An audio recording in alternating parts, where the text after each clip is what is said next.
Hey everyone. So you guys kind of touched base with me a little bit last night. My name is Tiffany and I am doing a takeover on Dennis's Instagram.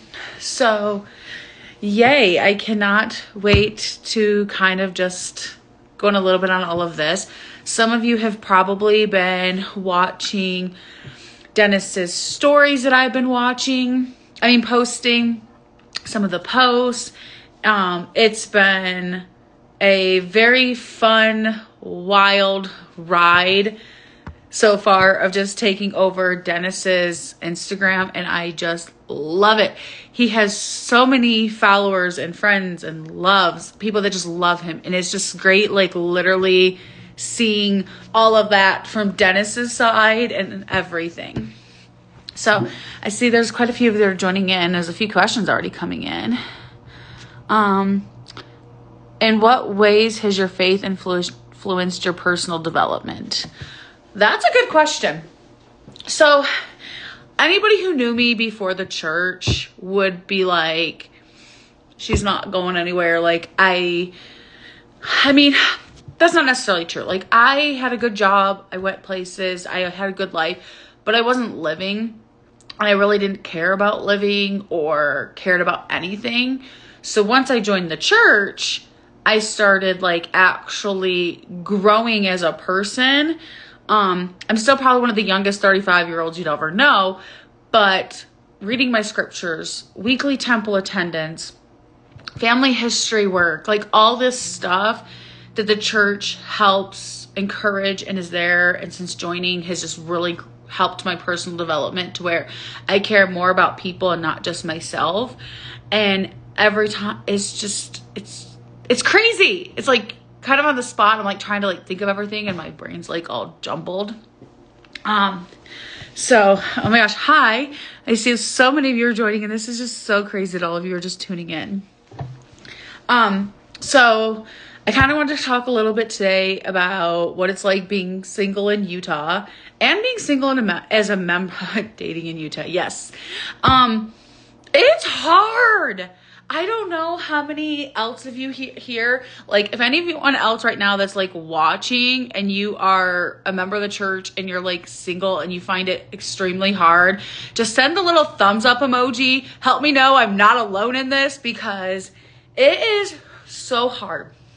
Like before the church, dating wasn't really that hard. It was a different type of dating, but it wasn't like a struggle.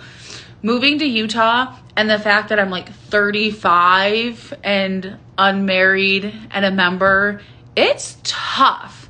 So if you all are with me and you feel it, just send that little thumbs up emoji. Let me know I'm not alone. But it's crazy.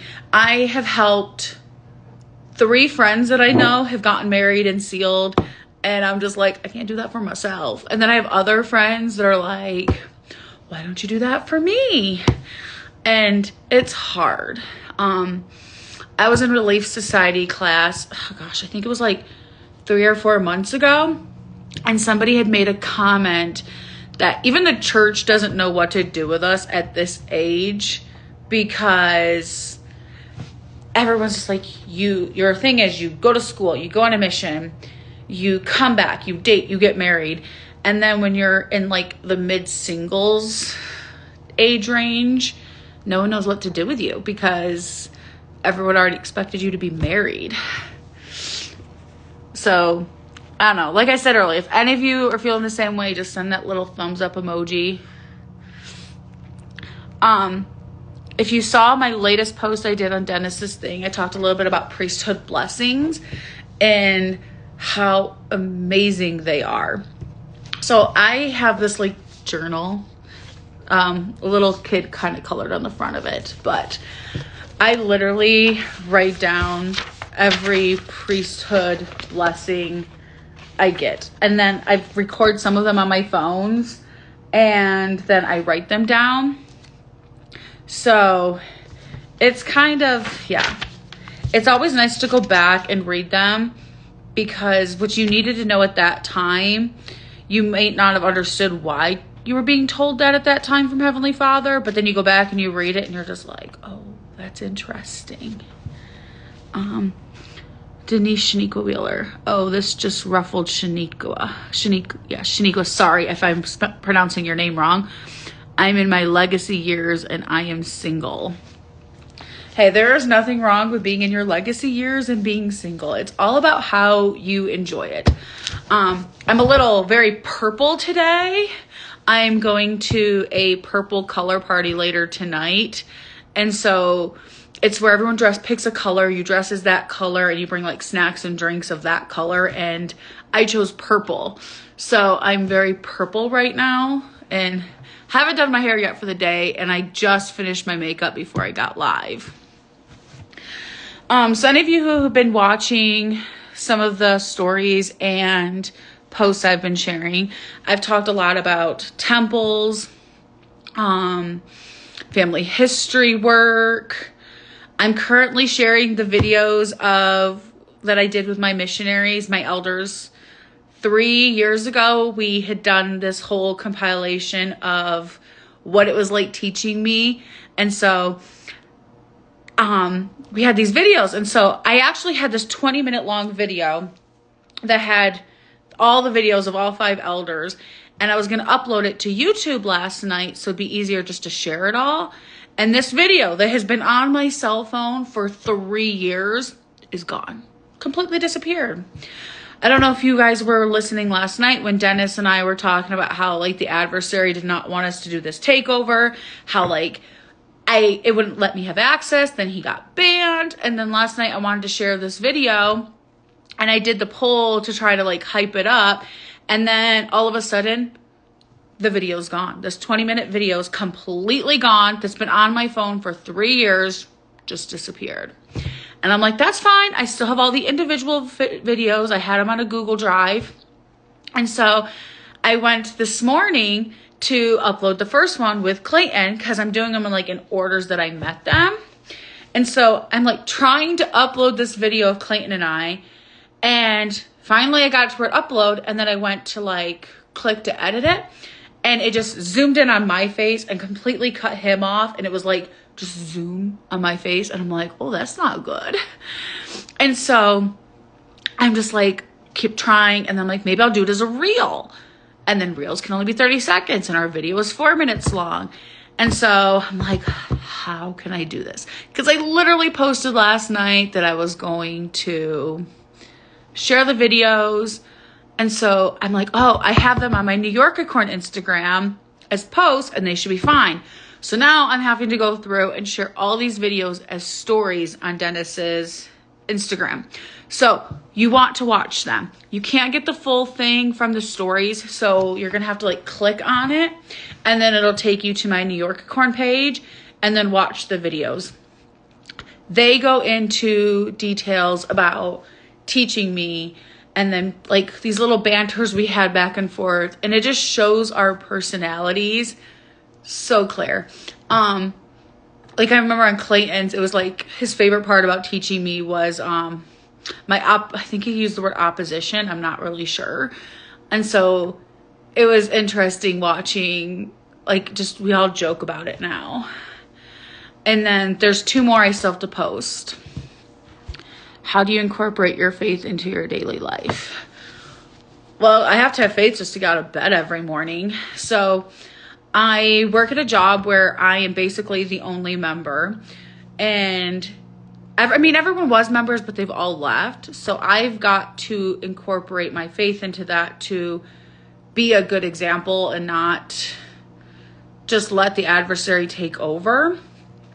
And honestly, my faith comes into play every day. I'm still living in Utah. I don't want to live in Utah. I loved New York. I did not want to go home. I did not want to leave New York. Didn't want to move to Utah. Being in Utah is hard. I have faced more difficulties from the adversary in Utah in the 5 years I've lived here than I did in my 30 years living in New York. It's so hard. So I have to have faith every day to stay here in Utah where God wants me. Even my ward that I'm in, I've wanted to leave so many times. Nobody wants to be in a mid-singles ward. They're not fun. I like the family wards. And I've prayed so many times about leaving, and God's like, stay put. And so it's taking faith to stay in my ward, stay in Utah, everything. What have you faced in Utah? Well, I have faced a lot. I have had people try to smear my name out here about telling me that my testimony's fake. The only reason I moved to Utah was for the church to take care of me financially, which is not true. I have never received a penny from the church. I have faced people talking about how I dress inappropriately. That was fun. I was in a Walmart and someone's like, well, aren't you dressed inappropriately? And I kind of just looked at her and I was like, I'm in Walmart. And I was literally going to work, and I just looked at her and I was like, well, my garments are covered, so I think I'm dressed appropriately. Dating in Utah is hard. I've had people literally tell me I'm damaged goods because I have a past. And so it's just like, it's those little things that make it hard. Whereas like back in New York, that's home. It's comfortable. Out here in Utah, you have to work and you have to have faith to stay. Unless you're from Utah. If you're from Utah, I think people, they love it. They don't want to leave it because it's what they know and they're comfortable with. And I've gotten a lot more comfortable. But I definitely have to have faith in my daily life to stay here. I am from the Church of Jesus Christ of Latter-day Saints. I'm not going to give my actual ward name because... yeah, I'm just not doing that. Sorry. Let's see if there's anything else I missed.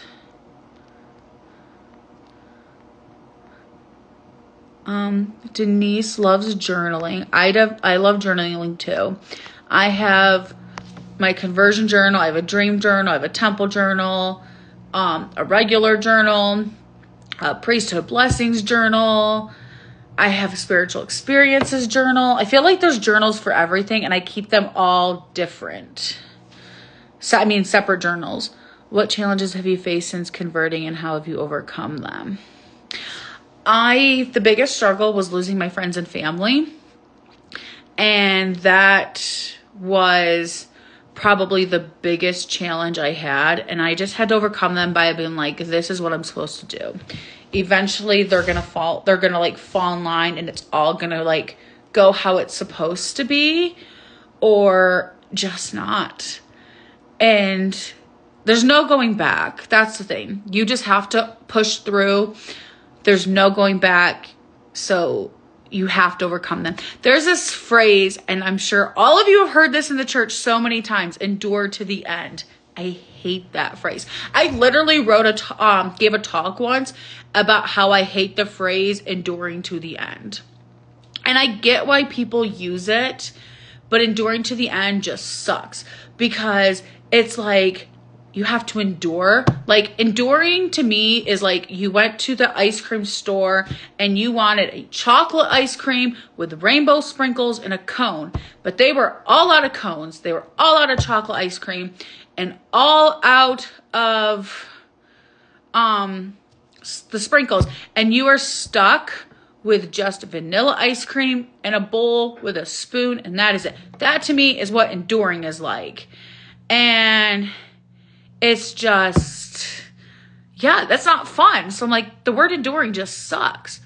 But I get why you have to endure, because we are all going to face backlash, and you just got to plug on through. Just keep on going. Someone posted, I had my best friend who is gay last night confess to me that he's been wanting to join for years. He just doesn't know how to live in the church and continue his gay marriage. How does he do this?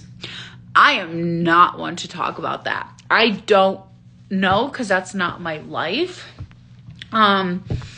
Maybe I'll have Dennis reach out and do a post, or you can go back and go through his stuff. I don't know if you know who Charlie Bird is. He is currently married and in the church, and he makes it work. I'm sure it's very hard for him, but you can go follow him and see some of his stories too. I personally have never had to experience that or go through with that, so I do not know how to answer that. So I am really sorry. But I know it can be done. But I just am not the best one for that, so I'm so sorry.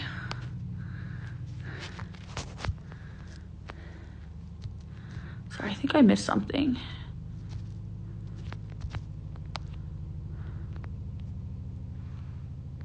And Charlie Bird is actually in my stake, and so I actually met him after a general conference. I mean, a stake conference, and him and his husband are so sweet. So I would definitely kind of check out his stuff. And like I said, I'll have Dennis make a post, or maybe give him back access to his Instagram from his like little 2-day hiatus and be like, I need you to answer this question for me. So any of you that have also been watching some of the stuff, oh my gosh, sorry, my brain is like going blank. It's like as soon as I went live, everything that was in my brain and what I wanted to talk about just like disappeared like that. So the temples are huge for me. I have currently done ordinances in 54 different temples, and I never thought I would be so obsessed with the temple, but the spiritual feeling you feel when you're there. And somebody had asked a question yesterday, and I'm not sure if I got a chance to answer it or not. I'd have to go back and look, about family history work and like how much I've gotten into like family history work. I have a friend who does initiatories for me every single Friday. I literally have a name for him to do this upcoming Friday. That's from 0858. So I am very big on family history. There is a post on Dennis's. Go check it out. I made a post earlier about family history, and it's got pictures of my family cemetery back home and how I literally tripped over this headstone. The pictures doesn't do it justice because the pictures were from like this past summer, not 5 years ago. But when I was walking, that little rock that you can see in the pictures was completely covered in like grass, and you just couldn't see it. And I tripped over that little rock. And that rock, that headstone, is so far in the ground, you can't tell anything about it. And just that headstone that me tripping over is what took my grandfather's line so far. And so it's crazy. When our ancestors want their work done, they will get it done. Every time I get on Family Search, I'm like, please don't overwhelm me with a bunch of names I have to do, because it's like they want their stuff done. I'm the only member. I'm their only hope. So it's like as soon as you get on, it's like boom, boom, boom. And so if you haven't gotten in on family history work, or you're just like, I've been a member my whole life, all my work is done. Your work is not done. The work is never done. You can literally get on there and you can just like go through your things and just keep clicking and go over and look. And no matter what, I guarantee you spend at least 30 minutes playing around with your tree, just clicking over and over and clicking all the little green temples that you see. You will find at least one name. You may think your work is done, but it's not. I guarantee you will find at least one name. If you pray before you get on Family Search for your ancestors and just be like, if you want your work done, I'm right here. I'm looking. Just make yourself known. The spirit of Elijah will present himself, and you will find that one name, if not more.